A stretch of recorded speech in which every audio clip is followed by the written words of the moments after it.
and I work with Wetlands International Malaysia. Wetlands International is the only global NGO that works to conserve and sustainably manage wetlands. So a little bit about what are wetlands. Wetlands are areas, I like to say areas that are inundated with water. So they can be permanently or temporarily inundated, and they could be both natural or man-made. And some examples of wetlands would include mangroves, peatlands, and if we are talking about man-made wetlands, then the best example would be the local golf course, where you will find ponds. Those are what we call constructed wetlands. So why are wetlands important? Well, wetlands are important because they provide us with a wide range of ecosystem services, which we generally do not realize that they are doing this. So some of the services that are provided by wetlands would include regulating water. They act as a water catchment, so this helps to prevent floods.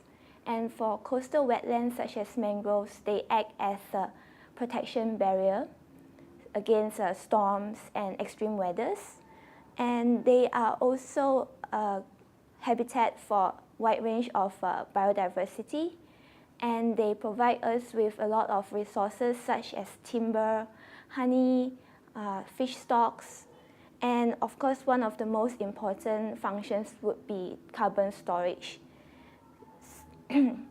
So there are a lot of threats to wetlands simply because there is a lack of awareness on the importance of wetlands, and some of the threats would include drainage, land conversion for agriculture or development purposes, logging, and what are the impacts of the loss of wetlands.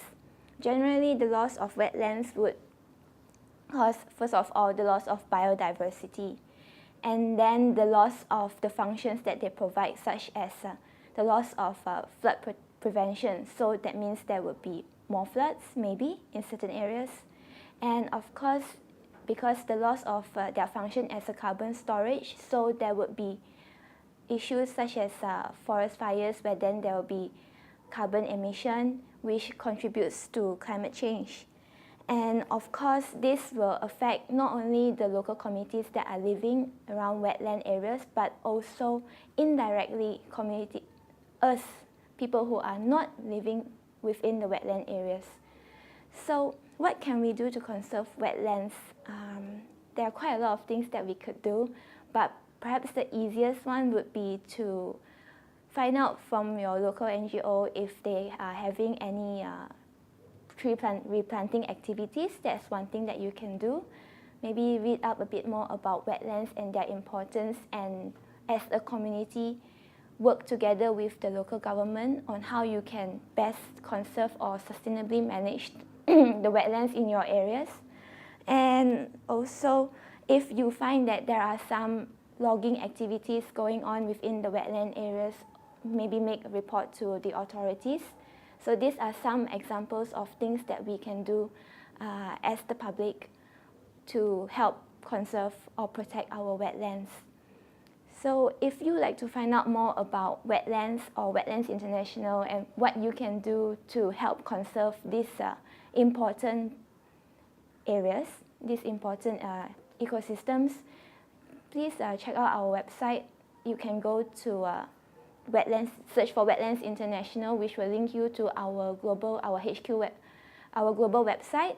But also we are also on Facebook and Twitter. So look for us on Facebook and Twitter. But if you're looking for the Malaysian context, then check us out at malaysia.wetlands.org or our Facebook page, Wetlands International Malaysia. That's all. Thank you.